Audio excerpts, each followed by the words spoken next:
The opportunity is still there and still growing. And at the moment, it took me, I think, one day to change my mindset. After this incident, I had a very clear purpose. The first 15 minutes of your day are the most important minutes of your day. Even I cannot open my eyes, just wake up and start fighting with myself. It all depends on you, nothing else.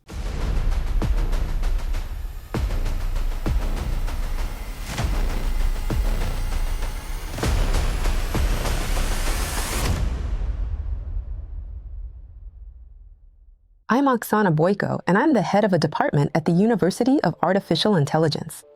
My department is Global Investment Integration. Today, my guest is Dom. Dom is the creator and host of the YouTube channel eStocks Business. He has quite a significant background in building businesses. I think he'll tell you more about that himself. Hi, Don. In the beginning, when I came to Dubai, it was all about business. So I got a business opportunity to move to Dubai. It was with Microsoft, actually. And when I came here, it was different. Dubai was completely different. It was early stages. I believe Dubai before was much better for me because it was more open and it was more space as well. So it's easy to move around and go from somewhere to another place. Also, you feel like you're starting a new business here from the beginning and you grow it through the years. What I missed, or what others missed in Dubai, I think it's the peace. It was more peaceful, less traffic, but the opportunity is still there and it's still growing. After I came here, I didn't expect to stay all that long. I thought I would stay just for a couple of years just to build a business and go with technology business, and then I move to another country. But I fall in love with the city because it's very beautiful. It's new. There's a lot of safety around you. The leaders of the country make it in a way that you feel comfortable, and everything is kind of easy to do. So I decided to stay, and every time I stay longer and longer and longer. Dubai is often called a global center for money and ambition. And in your view, what sets Dubai apart from other international business centers? The other major business centers other than Dubai are very limited in the opportunity, I think, right? I think Dubai government, the way they design the business here is to make it easy for people to open new business. And by design from the beginning, they wanted to be the center and the hub for business as well. So the facility of opening new company, running business, opening bank accounts, following compliance, following the policy, I think it's much easier in Dubai to do that. Definitely, the tax part is also very, very different than other business centers like London, like New York, and these areas like Singapore, and so on. So I think Dubai successfully made it more easy to do business, and that's why it's becoming very central hub of doing new business as well. Where is the money in Dubai right now? Which industry is actually working, and which one is somewhat exaggerated? There's a lot of new businesses happening in Dubai, right? And new sectors as well. I think if I look from my perspective, I think AI is the coming business that's dominating in Dubai. We have a minister of AI actually in the UAE, which is one of the first countries in the world to develop this kind of ministry. I believe the money goes usually to technology more than anything else. There's definitely a portion of Dubai that's going to the real estate market as well. And I think it's growing in a very unnatural way from my perspective compared to the rest of the world, because real estate have curves in the UAE and especially in Dubai. There's a lot of projects are launched every day. And I don't know if this will continue to be the same. I believe with the AI intervention, this will change. But I think the money mainly in technology and especially in AI, portion of it, as I mentioned, in real estate. And these are the main dominating kind of two businesses that's running. There's also side businesses like the retail, like fashion, like hospitality. A lot of restaurants are opening in Dubai as well. But I think the cycle of running the money in these businesses are not very stable.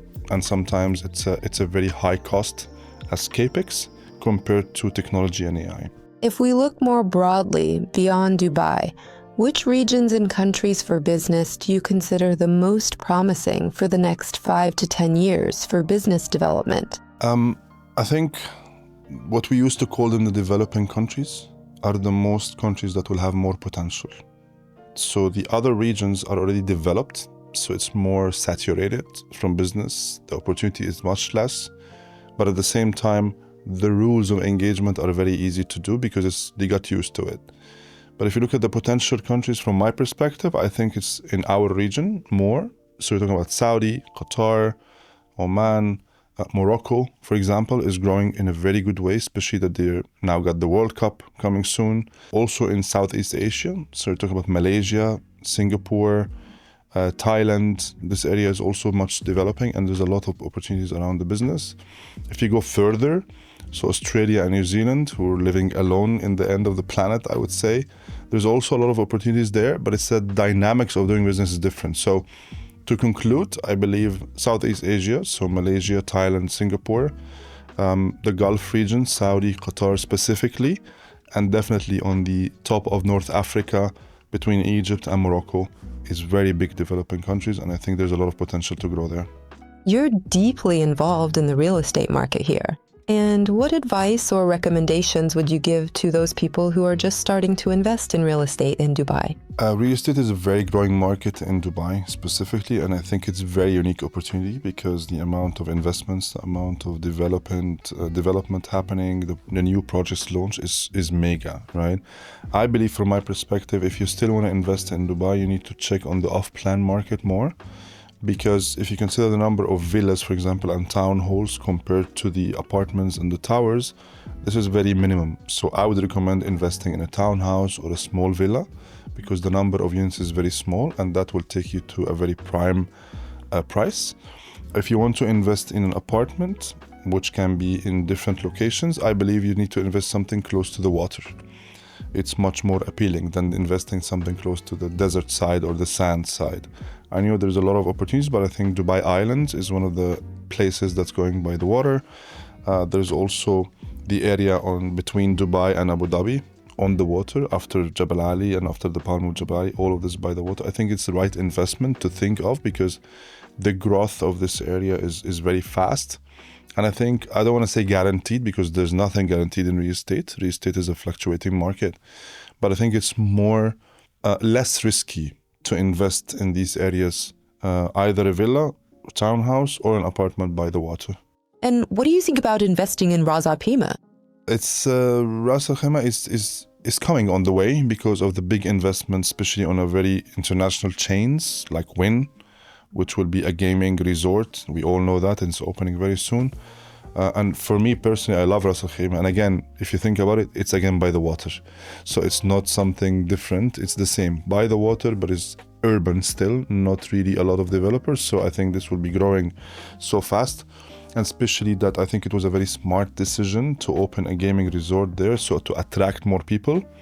And from location perspective, it's very close to Dubai. It's like 45 minutes from Dubai. So it's very easy to reach there. Also very recommended investment as well, I agree.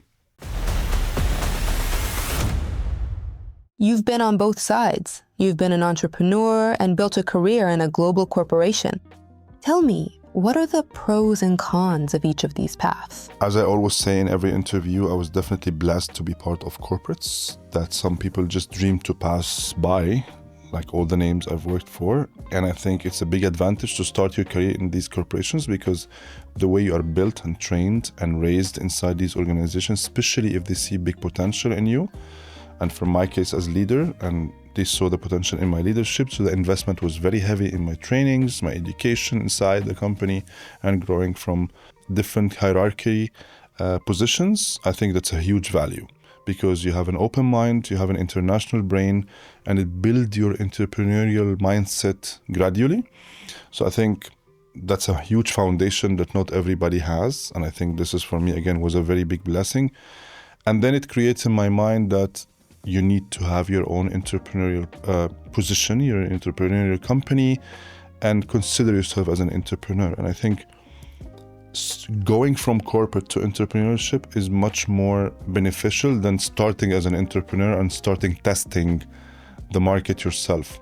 Because I believe as well, you don't have to be number one to try something. You can come as number two after somebody else tried, and you benefit from that and grow it yourself. So taking all the foundation and putting all this experience into execution of being an entrepreneur is a huge benefit. So you make less mistakes, you make the right decisions, and you you're more risk taker because you know that the foundation is very strong. So the difference between them is corporate is secure for a while, not forever, because as long as you're doing your job right, you're fighting every day, you're following the compliance, the policy, the rules of the company, you're still there and safe and get your market growing, but at the same time you get your monthly bill paid. But it's not forever. If you do one thing wrong, you're already not existing in the company. On the entrepreneur side, you don't sleep in the beginning at all, because at the end of the day, you own the whole thing on your mind, on your shoulders. So you need to be very careful about this business. You need to fight 24/7, but it's for you. It's your own decision. So I think the risk in the corporate is not as big as entrepreneurial, but it's also very short term because it's not your business. The risk in the entrepreneurial life is more high, but at the same time, it's more exciting because you're building your own thing. So both has benefits, I believe. But as I mentioned in the beginning, if you start in corporate and then go to be an entrepreneur, top notch, I think. Please tell us about a key moment in your career when everything fell into place and a new chapter in your life began. What do you think was the main factor, in your opinion? The moment of being really on the top came immediately after being completely failing. That's what I can say. So 10 years ago, in 2015, I had a very big drawback, a very big shortfall. I lost everything in personal and in business life. And at the moment, it took me, I think, one day to change my mindset because it was a very hard moment.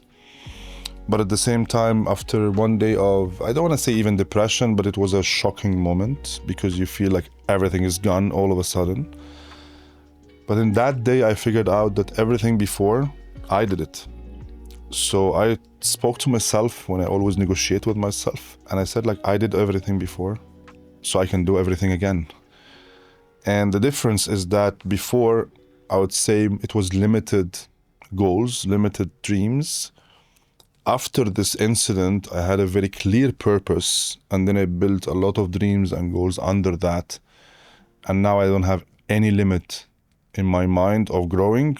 I think sky is not even the limit. So that was a clicking moment for me after a failure to go to a winner and warrior kind of personality that you never give up. There's no limit of success. It all depends on you, nothing else. And what is it that really helps you keep moving forward? What keeps you motivated in those moments when others just give up and stop chasing their goals? I think from my perspective, what motivates me is myself, right? So I have something that I always say, the first 15 minutes of your day are the most important minutes of your day. So when I wake up in the morning, I don't look at the phone as everyone does. I have a very big mirror in front of my bed and I just start talking to myself, right? Even I cannot open my eyes. I just wake up and start fighting with myself, boosting my energy myself. You can do this, you're strong, you're confident, you make it. You are who you are. Everybody else is just around you, but it depends on you. It's your mindset. And this one is a kind of a self-motivation because, you know, when you reach my level in business in general, you don't have someone to tell you what to do. And nobody actually likes to tell you because they feel not really comfortable to ask you or to coach you anymore. So it all depends on myself. I wake up in the morning, I know there is a mission to achieve, there's a goal to hit, there is team to manage, and there's successors to build, and there's close deals. So it's a very self-motivation that I do it myself. And even sometimes, for sure, not every day you're happy in the morning, and there's some stuff that can hit you bad before you go to sleep. But the way I build my mindset is that, okay, it happened at night, finished, close it, remove it, throw it in the trash, throw it in the garbage, and start a new day. Because my concept in life, people say, we live once, right? My concept is very different. My concept is that we live every day. New life, we die once. So I want to make sure that every day I have a new life with a clear mission to achieve because I have a very clear purpose as well. How does the mindset of wealthy people differ from the mindset of those who stay at the same income level for years? First of all, I think wealthy is not about money only, right? Wealthy is about your inner soul as well, because when you're happy with yourself, money will come to you as well. So wealth is not only cash. I think wealth is a much bigger topic. But back to the question of difference between people who are stuck and people who are wealthy. The people who are stuck, it's because, again, of their mindset, because they're scared. They don't want to try. They don't want to go and approach new opportunity. There's a lot of opportunities come to us every single day. But if you're sitting at home and believe that this is maximum, this is your top level, you cannot grow from here, you cannot take the risk, you cannot move because this is what I can and I cannot do more. So it's all about your mindset. You stand behind, you miss opportunities, you don't make more money. The wealthy people, they think that money brings money. It's the same like any sport, right? Even if you play football, the goal, we always say that, right? When you score, it will bring you another goal because literally it opened the door for more opportunities. It's the same in business and it's the same in the wealthy mindset. I have one business, I want to make sure that I have another business coming, more channels to open, more connection, more network, all of this business, like business-driven advices, right? And we always say the more hands you shake, the more money you make. And that's very important because, and it doesn't mean that I have to shake hands physically, but it means that the more you talk to people with the same mindset of growing and the growth mindset, you grow. People who are having a limited mindset, they don't grow because they close on themselves. They put it like here. And I always say something very important as well for your audience as well. What is the hardest distance that you can cover in your life? And people say, hiking across the Everest or going to the Himalaya or jumping and jogging. For me, the hardest distance is from here to here. And this is a very well-known thing, right? How to change your mindset to go from here and close it here so that you are 100% absorbing an idea of changing mindset. And then it goes from here to here, right? This is where your motivation comes. This is where your change in your life comes. It's a kind of transformation. People who are having a limited mindset, it goes from here and then it drops here. It doesn't go to the other side. You're known as a sales expert. Why do you believe that sales is not just a profession, but also a fundamental life skill? For me, I always say sales is in my DNA, right? So people sometimes born with this DNA that you have to do sales. And I call it in a very non-bad way, it's sales orgasm, right? So when you close a deal, the amount of feelings that you have, nobody else has. Believe me, when you're doing any business, when you're a lawyer, when you're an accountant, when you're doing marketing, it's very different because you're doing something based on either creativity or a system or a process that you follow. In sales, there's a million processes and there's a million tricks that you have to use. And that's why salespeople are the most expensive people in the world. And for me, I'm the same. I'm considering myself as a sales guy at the end, even growing in all my positions, from a salesperson to manager, director, VP, president, all of these things, a CEO, all of that, but I still sell. Because the reality is we sell every day to each other. You sell to your family, you sell to the person you work with. It's natural thing that we do. But the difference is that some people have it as a DNA, so they do it much better and they're very unique. And some people doesn't have it, so they don't even understand they're selling, right? And the best thing I believe that you need to do is to sell yourself first. So the way you position yourself in front of the community that you are working with, your colleagues, your peers, your business partners, in anywhere in the world, in here, in anywhere in another country, selling yourself is the best thing that you can do first, because people buy from people, and this is a rule. And this will never change regardless of any technology. So believe in yourself first and understand that your appearance, your look, your smell, your way of talking, your behavior, some people are also gifted, right? So some people have very strong voice, they have more charisma, they talk easier, it's very comfortable for them, they take over the room when they enter any place. So these are people gifted, right? And I'm really happy with the blessing that I have part of that. And some people have to learn some tactics in sales. But again, I believe it's the best thing you can do. And if you are gifted with more blessings and sales, you can reach the top easy because you know how to do that. And if someone has absolutely no experience in sales, where should they start? If they have zero skills in sales, don't go to sales. I'm sorry, but this is the reality. Don't even try, because if you have zero skills in sales, it means that you're functioned by nature to do something else.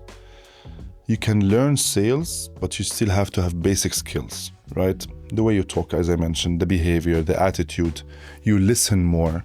Because, by the way, the best salespeople are the one who listen more, not the one who talks more. I call it vomiting sales, because people talk too much, just throwing up information. And these are not good salespeople. And I'll give a very good example. We all live in here, right? And we receive a lot of phone calls, cold calling. And once you pick up the phone, you hear somebody telling you everything without even say hi, right? Just da-da-da-da-da-da-da. That's the worst thing you can do to anyone. So these people doesn't have any sales background. They're doing a job that doesn't match them.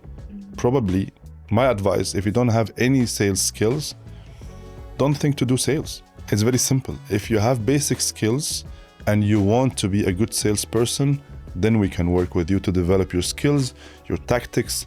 You give training, learning, development. But if you have zero, keep it zero. Do something else. You don't need to try things that it will be very hard for you, because people also will believe you. If you're a really good salesperson, they will believe you. And actually, for me, for example, because I consider myself a good salesperson, I love good salespeople. Sometimes I buy something I don't need because I want to recognize the effort of the salesperson, because I know that he or she are really good. If you don't understand sales and you have zero skills, it's very hard to believe people, because I know, okay, no, he's not a good salesperson. He's just talking. Is there a unique sales principle that works the same way across different cultures and industries? Universal principle of selling.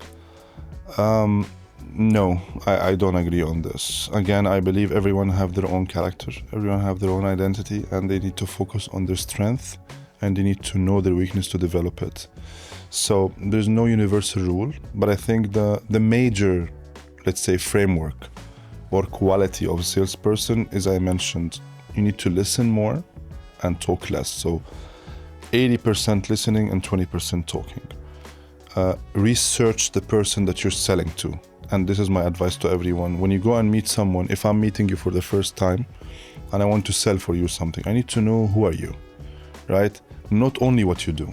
I need to know who are you, what you like, what you don't like, which food you like, for example, which places you like to be in, what your lifestyle feels like. And we are very lucky right now to have access to all of these things over the internet and the social media and everything. So it's very easy to find many things about the person before you sit down with this person, because that makes you powerful when you're sitting with a person that you know more about him or her before selling to this person. So it's more knowledgeable, kind of knowledge that you have, and it gives you an advantage when you sit with the person. So these two rules, I think, for me are very important. And the third thing, make sure you're selling the value, not the benefit. Because when you're selling benefit, you're selling a product. When you're selling value, it's very personal. So you know that this is valuable for you, that you will be, okay, this makes sense for me to buy it. If you're only selling a benefit, who told you that's beneficial for you? No one told you that. So focus on the value more than benefits. What sets apart the leaders who build empires from those people who are just constantly busy? That's a very good question, actually. So the leaders are staying busy, as you call it, are not leaders, they are managers. And managers and leaders are very different, right? So the manager is the one who looks only today, who looks under his feet. He wants to achieve today, the moment. He doesn't have a vision. Leaders always have vision. They have a future vision that they want to achieve. And that's completely different way of leadership, right? Also, managers, they care more about themselves, more than the team. Leaders, they always care about people, and that's why people follow them, because they know there is a benefit and value for them based on this leader. They feel the leader is a backbone. He's the main line of support. He will guide you, he will teach you, he will build successors, so he will make sure that you're also successful. Managers more limited in their mindset, and they're very momental, I would say. Leaders, they always care about building successors because look at this idea. If a leader, all your team are growing, by default, you also grow. The manager wants himself to grow, so he focuses only on that direction and he forgets about the team. And you end up losing people, even they have good qualities, because you don't have the leadership mindset. How can a person realize that they're thinking too small? And do you have your own personal test for scale? Yeah, for sure. So I think if a person have a small or limited kind of mindset, they will not see the opportunity in anything. They will see the challenge. They will see the problem. They will not see that this can be something very opportunistic for them. The same example, since we all are kids, which is the full part of the glass, right? So you can see it's the full part of the glass or the empty part of the glass. So you always need to look at the full side of the glass. And I think it's a very, very important scale. So for example, if you're having right now someone of your friends, for example, coming to you and tell you, we need to travel to Thailand because there's a very great event that will give you opportunity to be on stage and talk to some investors. Correct? If you have a limited mindset, you will think about the cost of the flight and the cost of the hotel. How can I get the money for this? This is too much. Let's do it another time. If you think with a growth mindset and there is a big opportunity, you will say, okay, I will pay $2,000 for my flight and my hotel, but at the same time, I will meet at least 10 new people. If I click with one of them, I will get much more money and I will make new business with them. That's the difference between the limited mindset, in my opinion, and somebody look at the more open opportunity in their brain. If you were talking to your 20-year-old self right now, what key value would you pass on to him so that he could make the right decisions, grow exponentially, and live a conscious, sensible life? The only advice I will give is do it now. So we always used to be raised on a more of a closed opportunity, risk-taking personality, right? So the only thing, if I think about 20 years younger, is just do it now. Without trying, you will never understand. At the same time, you need to understand what's your gift that you have, what's your blessings that you got from God, right? What's your skills that you have. I know in that early stage, you don't have all the maturity of the mindset that you can know what you really can do and what you cannot do. But if something comes to your mind, as a business opportunity, for example, it's a sign. It's not just coming to your mind, just passing by as a dream. It means it came to you because there is something good about it. I'm not saying every time it will be good, but my advice is that if it comes to you, think about it, but just do it. Because people think a future is after. I believe my advice is the future is now. So do it now. Try it now. Don't hold yourself about some opportunity, because you can never know how this can change your life forever. It's a traditional question. I always ask it. Tell me, please, what do you think? Is money easy? Is money earned easily? Does money come easily? How is it for you? Very interesting question as well. I think money is there. Easy or hard, it depends on what you do. Right? So I don't believe in easy money in general, from my perspective. That's why with all the trending things, I don't want to mention names, but new currencies and so on, that's considered very easy money. But I believe anything comes easy goes very easy as well, right? It changes and just disappear. But I will answer in a different way. There's always opportunity to make money. It depends on your approach to things. It depends on your plan. It depends on your understanding of where you're going, and then you can make money. I believe money will always come. People go through phases in their lives. The hard time when you don't have money and you feel like, oh my God, why I don't have money? What should I do and stuff? And this is the time that will teach you things, qualifications and qualities, and a lot of things that will change your mindset to work much harder, and then money will start coming.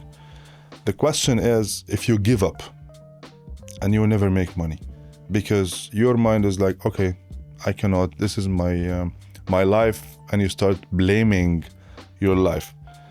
But I believe the hard times are the ones that created much more stronger people, and then money will start flowing. I believe in hard work. I don't believe in laziness at all. I don't believe in some people sitting at home manifesting for money. I understand we can pray for money for sure. We can manifest as well, but you can combine that with hard work, with a lot of power and fighting spirit and warrior character, then money will come to you. There's opportunity for everyone in the world. But the difference is that some people, as I mentioned, they blame the world and they start crying and getting depressed. And some people take every bad moment to create strength inside them. And some people already by design, they have already a plan. So how to develop yourself, how to grow yourself, how to believe first in yourself, and then money will come to your way. Money is not very hard. You just need a plan and need to have a fighting spirit. You talk a lot about self-awareness. What does that mean to you? How does it affect decision-making, scaling, and money? I think self-awareness is very important, but it comes mainly for people who have a really strong mind as well, right? So not everybody are self-aware. Some people are living in delusion. They're living in their own dreams and imagination that everything is amazing. I'm very strong, I'm very powerful, I'm very beautiful, and so on. But the reality is, it's not very hard to be beautiful now, but it's very hard to have a brain which is beautiful, to have a soul which is beautiful. So I think self-awareness is understanding your good side and your not very good side that you need to work on.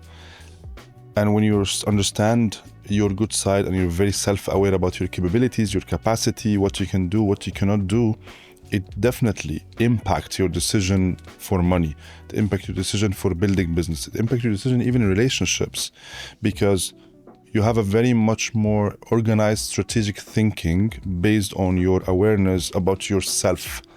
And that's a very different approach than people who doesn't understand who they are. Some people, they live and die without knowing who are they. They don't understand. They live and die without finding themselves. And that's the worst feeling people can have. When you're self-aware, you have a clear plan, you have a clear goal, and you have a clear direction. And if you have all of that in your mind, you move in the right direction and then target the right ways of bringing money to you as well. And again, money is just a tool. But I would say bringing happiness to you is more important, because happiness is about peace, is about people you love, people you share with. So I think it's much more important for me than money, but it comes with a lot of self-aware. I want to thank you for this podcast. I've heard many revelations today, at least for me.